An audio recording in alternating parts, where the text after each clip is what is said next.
Introduction. Your kitchen shelves must be neatly arranged with rows of food containers, mostly made up of plastics. Plastics have taken so much prominence in our lives now that we have replaced materials like aluminium, iron, steel, and glass with plastics. So let us find out more about plastics in this lesson, where you will study about the general properties of plastics and their importance in our everyday lives. Objectives. At the end of this lesson, you will be able to define plastics, define thermoplastics and thermosetting plastics, explain the characteristics of plastics and its importance in our everyday life, discuss the harmful effects of plastics on our environment. We get the name plastics because of their properties to be molded, cast, or processed into a variety of forms. It is chemically obtained mostly by synthesis of petroleum and natural gas. Like the synthetic fibers, plastic is also a polymer that is made by joining many small similar units. Do all the plastics have the same type of arrangement of units? No. Some plastics have a linear arrangement, whereas others are cross-linked. Have you ever observed what happens when a polythene bag is burnt? Yes, it melts and you can see its droplets falling off apart from the noxious smell it produces. Do all plastics melt upon burning? Let us find out. There are two types of plastics based on their reaction upon being heated. These are thermoplastics and thermosetting plastics. The constituent units of thermoplastics have a linear arrangement. On being heated, thermoplastics become moldable and soft.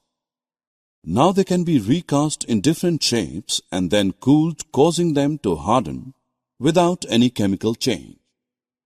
Therefore, they can be recycled. Some of the examples of thermoplastics are polyethylene, polyvinyl chloride, and polystyrene.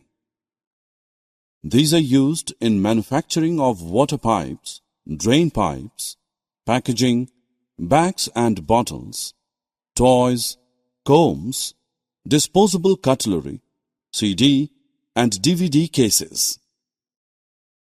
Thermosetting plastic have a cross-linked arrangement of their constituent units. These can be melted and take shape once only. After they have solidified, they stay solid. On subsequent heating, they do not become soft and hence do not change their shape. Therefore, these cannot be recycled. Bakelite and melamine are two examples of thermosetting plastics. The familiar electrical switches, handles of utensils are made of bakelite as it is a poor conductor of heat and electricity, whereas melamine is used for making floor tiles and kitchenware and certain fabrics as it is fire resistant. Why are plastics so widely in use? The plastic containers are mostly used for the storage of food grains, pickles, salt and spices, since these are relatively non-reactive and impermeable to moisture. Since plastic is a poor conductor of electricity, the electrical wires have plastic covering.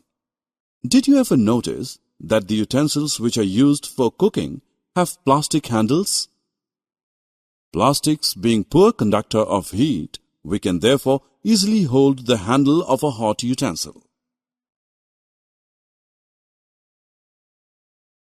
Not even a single day passes when we haven't seen or used an object made of plastic.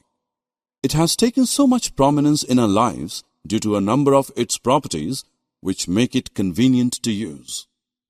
It is used as parts in airplanes, spacecrafts and cars due to its light weight and strength.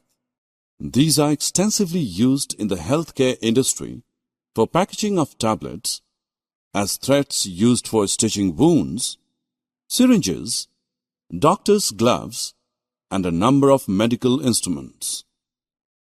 Have you ever noticed the frying pan for cooking dosa? You would have seen a black coating on it. It is of Teflon, which is a special plastic on which oil and water do not stick. Thus, it is used as non-stick coating on cookware. You would be amazed to know that there are also fireproof plastics. Yes, the uniforms of firemen have coating of melamine plastic to make them flame resistant. Can we imagine a life without plastic? No, we surely cannot, because it is an alternate resource in the times of our dwindling natural resources. But what price have we paid for it? We know that plastic, being a synthetically derived substance, is non-biodegradable, since the enzymes required for its decomposition are absent in the decomposers, such as various bacteria and fungi. Thus, heaps of plastics are collected and dumped in landfills. They will stay there for several hundred years, releasing toxic chemicals into the soil and nearby water resources. Also, as plastics form a cover on the ground surface and are impermeable to water, the rainwater would not be absorbed into the soil, thus diminishing our underground water reservoirs. You must have seen cows struggling to take out food from the plastic bags thrown near the garbage heaps. They end up eating the plastic bags as well.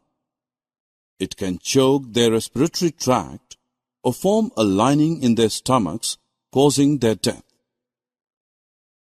On burning plastics, it releases toxic fumes into the atmosphere. Other plastic menace is the choking of drains, which leads to their overflowing and flooding during the rains. There are a number of steps that we can take as environmentally conscious citizens so as to safeguard our environment from the growing menace of plastics. We can replace plastic shopping bags with jute bags or handmade paper bags. Instead of littering everywhere, particularly on roads, we should put the plastic objects in the dustbins marked as non-biodegradable, thus segregating them from the biodegradable wastes. Sell plastic scraps to the scrap dealer for recycling. Adopt the policy of 4 R's, which is reduce, reuse, recycle, and recover. Summary. Let us summarize what we have learned. Plastics are polymers. Thermoplastics and thermosetting plastics are the two important types of plastics. Plastic is non-reactive, light, strong and durable, and a poor conductor of heat and electricity. Plastics find extensive use in the healthcare industry, building materials, and pipelines.